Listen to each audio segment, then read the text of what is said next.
I call Pete Wishart. Thank you ever so much, Madam Speaker, and to other matters we shall attend to. I rise to speak in support of new clauses 2 to 6 and new clause 14, and I support them enthusiastically because I believe these are our very last chance to guarantee at least a bit of security for our creative industries in the face of what could only be described as an almost existential threat posed by generative AI. Now, things are critical, and I listened to the Minister very carefully, but this lackadaisical approach and progress that he's intending for this, I don't think it properly understands and represents the scale of the threat and the challenge that our creative industries are currently confronting just now. Now, I accept we've come a long way in this debate, and I accept the positive tone that the Minister tries to present when he's dealing with these issues, and I believe he's sincere in trying to find a solution. He wants to get to a place where both AI is satisfied in our creative industries. I'm not entirely too sure whether we will get to that place, but I wish him all the best in these efforts. But we've certainly come a long way since the first statement we had in this House, and I'm sure honourable members will remember it when it was a very belligerent Secretary of State that presented that first statement. I'm very surprised he's not here today. And he always was saying to the creative industries that they had to sort of take this on the chin in order to satisfy this government's attempts to find some of this economic growth that they've found so far elusive in the shape of unfettered artificial intelligence, and we should just get on with that agenda. Yes, sir. I thank the honourable member for giving way. Yesterday I spoke to a local author in Mid-Sussex, Chris Bradford, who's written a number of brilliant children's books, including the Young Samurai series that my own children enjoyed a few years ago. And Chris told me that, to the honourable lady's point earlier, he's not against AI. He is very much concede that it has uses, but this is blatant theft. And I was wondering whether the honourable member agrees with me that actually the creative industries are part of the answer to growing our economy. I do agree with the Honourable Lady. I'll give her a personal example, and I should have said to register to my entry in the member's interest, because throughout the last at least 5 decades, artists work with the technology that's available. It's the first thing they turn to when they go to the studio to make a new recording. It's the first thing they do when they're looking for all sorts of innovation in the film industry, to suggest that somehow that people who work in the creative sector won't embrace this new technology and use it for all it's worth is, I think, an absurd argument to make, so I fully accept what the Honourable Lady said. But I just want to refer to the public campaign, because I'm sure I'm not alone to have my inbox full of concerned constituents about all this. Our constituents are right with our artists in the creative sector when it comes to this. Now, you'll know, Madam Deputy Speaker, that I've been trying to evangelise about the value of copyright and intellectual property rights for at least 2 decades. And I always felt I was having quite a job getting through and reaching our constituents. But by God, have they got it now? They understand and appreciate that it's our gold standard copyright regime that underpins our success in the creative sectors right around the world. And it is our IP rights and copyright that ensure that the artists that they love and are writing on behalf of are properly rewarded for the works that they produce and are recognised for the wonderful things that they bring forward. And isn't it ironic, just at the point when our constituents are starting to get it and see the value of copyright, we've got a government who's moving away from the central principles of it and maybe in the point of watering down that very copyright regime that has given us sustained success over all these years.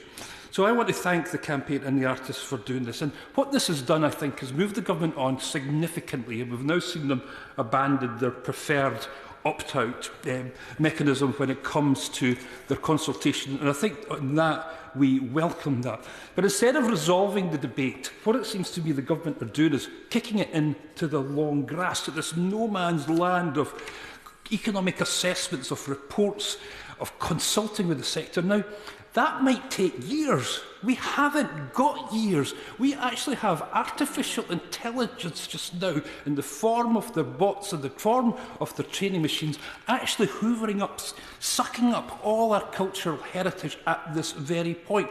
This is pressing, and we need to have solutions to this now. Now, what the government has done is they've introduced the new Clause 16 and new Clause 17. I don't think anybody's got any problem with that, and I think it's good to see that they finally put a brake on some of their ambitions when it comes to the opt-out. But what we need is real action, and let's hear more about the dynamic licensing and rights enforcement system that the Minister continually goes on about. Now, if we have to have legislation, it has to be done quickly. We have not got years left in order to do all this. This could take up to 12 months just to get the reports the government mentions within its amendments. And beyond that, there's legislation that has to be designed, presented to Parliament, to be debated here, and then it's got to be implemented. We haven't got the years in order to do this. And every day that we delay, more of our cultural heritage is scraped, reused and monetised by tech giants. We can't afford to sit back and wait for years. Our creators deserve protection now, not after irreversible harm has been done. The amendments that we have here today in front of us offer that protection. It is what the creative sector want, and I really hope that the government take this seriously. Our creators simply ask to be treated fairly and compensated and for all the work that they do, and they want to have the right to control how their work is used. Now, transparency, I think, is where we now hoist our flag, and I think it's the hill that we now fight on. It's the most practical solution, and there is no technical reason why we can't have full transparency just now. There's no reason why artists and creators and inventors shouldn't know that their work is being scraped by the generative AI bots, and I think there's no reason why we can't make sure that we deal with this and make sure that all of our musicians have the right to assert their rights. The only thing that's stopping this, I think, is a fear of angering the tech lobbyists. But the property rights of 2.4 million creators who contribute £126 billion to the UK economy every year is something that we must take seriously. AI, yes, of course, Government. The Honourable Gentleman has rightly referred to creators throughout this debate. Could I just remind him, in the earlier debates, I'm the Secretary of the National Union of Journalists. We've expressed our concern with regard to journalists, but also photographers. We represent them as well. And the union position is very straightforward, that adherence to copyright, but openness and transparency in all this, but also regulation of the future of the mechanisms that will be used for scraping in particular. So it actually impacts upon the quality of journalism now, on which actually our democracy rests. Right, Honourable Gentleman is right to remind us about journalism, and I think it's right that he raises this. One of the things that was seen as a feature of the clumsy way the government approached these issues is the unity that exists right across the creative sector, taking on board what's happening in journalism. And we've seen some fantastic coalitions of interest emerging out of all this. And that's another positive that's developed from that. And I just hope that they are satisfied when they see the outcomes when it comes to this.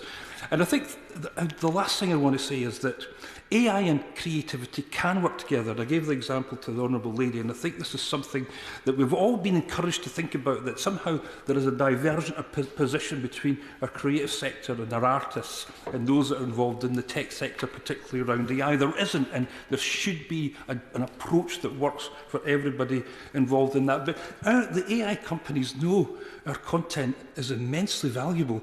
They refuse to pay for anything at present, not because they don't understand the value, but because they spotted an opportunity to hoodwink governments around the world into believing they shouldn't have to pay for an essential resource. So, of course, giving way. I would just make the observation that one of my colleagues had one of these conversations with the AI sector, and she was very enthusiastic about the idea that there would be an enormous amount of growth in this country if they were able to adopt what they wanted. So she said to them, yes, and what would you like? And they said, we want the BBC archive for free. And I would just like to observe that in these kind of circumstances, we need to think not only about transparency, but the second stage, which is licensing. Because without the opportunity for small creators to have the power to permit and to therefore to be paid, all of this will be for nothing. Spot on, and the Minister continues to go on about licensing arrangements. And I think that is the territory we want to move this on to. And I think that if we need to hear more about the government's ambitions right now about what they're planning to do. And just to say to the Honourable, you should have a look at the submissions in the consultation from the big tech companies. Look at OpenAI's submissions, for example. It is a horror show. An opt-out is even too far for them. So that's the sort of issues that we're dealing with. But lastly, and she reminds me of all this, I've enjoyed working with Labour colleagues in the course of these debates, the course of the past year. They've said all the right things, and as usual, I think they recognise some of the difficulties that we have within the sector.